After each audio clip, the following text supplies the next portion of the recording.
Hello friends, இன்றைக்கி ஆதிரா ஜங்ஷனில் hotel ஸ்டைலில் சென்னா மசாலா யூஸ் பண்ணாமலே சென்னா மசாலா அதே டேஸ்ட்டில் எப்படி வைக்கிறதுன்னு தான் பார்க்க போகிறோம்.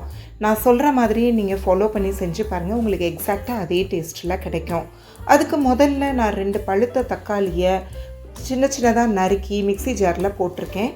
அதோட 1 டேபிள் ஸ்பூன் அளவுக்கு சோம்பு, நான் 150 கிராம் அளவுக்கு வெள்ளை சுண்டல் முதல் நாள் நைட்டே ஊற வச்சுருந்தேன். அதில் ஒரு 5-6 டேபிள் ஸ்பூன் அளவுக்கு எடுத்து இந்த மிக்ஸி ஜாரில் போட்டு நல்லா நைஸாக அரைச்சிக்கோங்க. இப்போது ஒரு பேனில் நான் எண்ணெய் ஊற்றிட்டு 1 துண்டு பட்டை, அதாவது மீடியம் சைஸ் பட்டையை 2-3 உடச்சி போட்டிருக்கேன். 2 ஏலக்காய், 2 கிராம்பு, 1 கல்பாசி பூ, அதோட 2 பெரிய வெங்காயத்தை நறுக்கி சேர்த்துருக்கேன். அதை நல்லா வதக்கிட்டு மிக்ஸி ஜாரில் இருக்கிற பேஸ்ட்டு இதோட சேர்த்துருங்க. மேலும் அந்த மிக்ஸி ஜாரை கழுவி அது போக எக்ஸ்ட்ரா கொஞ்சம் தண்ணியை ஊற்றி நல்லா கலந்து விடுங்க. ஏன்னா கொஞ்சம் கொதிக்க ஆரம்பித்தோடனே இறுக ஆரம்பிக்கும். இப்போ அடுப்பை மீடியம் ஃப்ளேம்லேயே வச்சுக்கோங்க. இதுக்கு 1 டீஸ்பூன் மஞ்சத்தூள், 2 டீஸ்பூன் தனி மிளகாத்தூள், 1.5 டேபிள் ஸ்பூன் மல்லித்தூள், அது போக தேவையான அளவு உப்பு போட்டு நல்லா கலந்து விட்டுருங்க. இந்த சாறு கொஞ்சம் கொதிக்க ஆரம்பிக்கும் போது நாம் அவிச்சு வச்சுருக்க கொண்டக்கடலையில் இருக்கிற தண்ணியை இதில் சேர்த்துருங்க. கொண்டக்கடலை நீங்கள் எப்பவும் போல் நார்மலாக பேனில் போட்டு அவிச்சு எடுத்துக்கோங்க. உப்பு போட்டும் அவிச்சுக்கலாம். இப்போது கொண்டக்கடலையை அதில் சேர்த்துருங்க. சேர்த்து நல்லா கிளறி விடுங்க.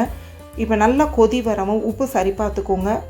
கடைசியில் நம்ம அடுப்பை விட்டு இறக்குறதுக்கு ஒரு 10 நிமிஷத்துக்கு முன்னாடி ஒரு 1/2 டீஸ்பூன் அளவுக்கு கறி மசால், கொஞ்சம் போல் கஸ்தூரி மேத்தி போட்டுக்கோங்க. அதோட கருவேப்பிலை, கொத்தமல்லி தலைகளையும் போட்டு நல்லா கிளறி 5லேருந்து 10 நிமிஷம் கொதிக்க விட்டுருங்க.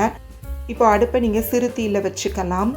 இப்போது நல்லா கொதி வரவும் நம்ம ஃபைனலாக அரை எலுமிச்சம்பழ சாறில் கொஞ்சம் போல், அதுலேயும் பாதி, ஒரு 10-15 சொட்டு மட்டும் விழுகிற மாதிரி பிழிஞ்சு விட்டுக்கோங்க.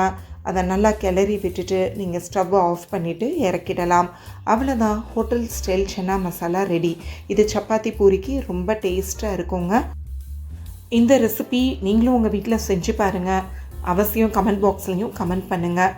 இந்த ரெசிபி உங்களுக்கு பிடிச்சிருக்கும்னு நம்புகிறேன். பிடிச்சிருந்தா ஆதிரா ஜங்ஷனை லைக் பண்ணுங்கள், ஷேர் பண்ணுங்கள், சப்ஸ்கிரைப் பண்ணுங்கள். அதோட மறக்காமல் பெல் ஐக்கானையும் ப்ரெஸ் பண்ணிவிடுங்க. மீண்டும் ஒரு ரெசிபியோடு சந்திப்போம்.